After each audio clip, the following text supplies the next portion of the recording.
it's about connections, and it's about, you know, he brings a certain amount of wisdom. After 10 years in the army and going to Iraq and Afghanistan and what have you, he brings a certain maturity and sense to our relationship, which I'm a bit reckless. What were the reactions? There must have been the odd raised eyebrow and everything else, and maybe the possible whisper behind your back. Did you come across? I think that would be normal because, like, obviously, more me so coming from his. me coming from just a normal background, coming from the army, and my just being a normal lad.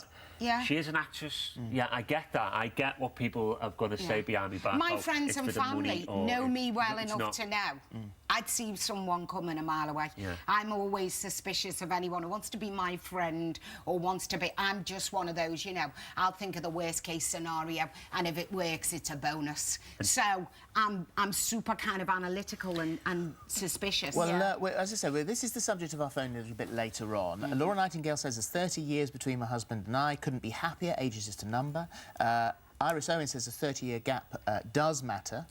I don't know what she's basing that on. Abby says we've a 26-year age gap, 12 years, 2 children later, still going strong.